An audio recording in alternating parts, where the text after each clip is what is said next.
This is Spain, one of the most powerful and rapidly expanding countries in the world.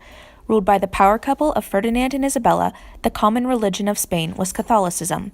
After losing their Dutch colonies, the Spanish reputation was tarnished.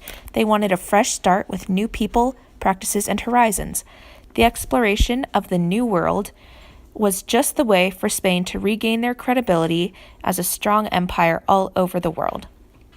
Spain had already conquered colonies in Mesoamerica, currently known as Mexico and Central America.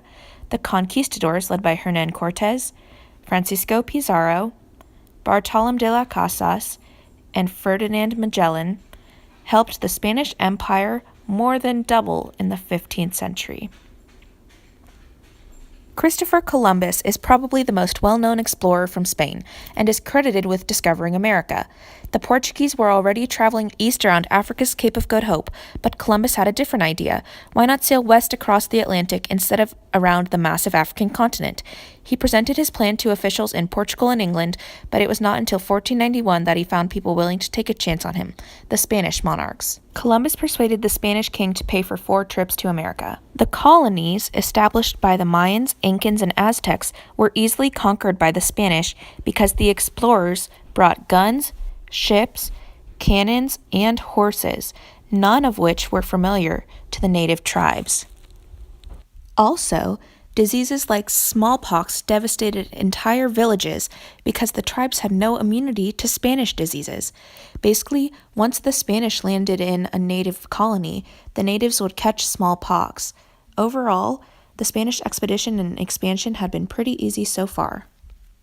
Exploring the eastern coast of North America would be most logical for Spain to explore next. Because Spain had already explored about half of present-day America, the coast would be logical. The coast would be beneficial because the Spanish could send gold and materials for trade back home without having to go around present-day Panama.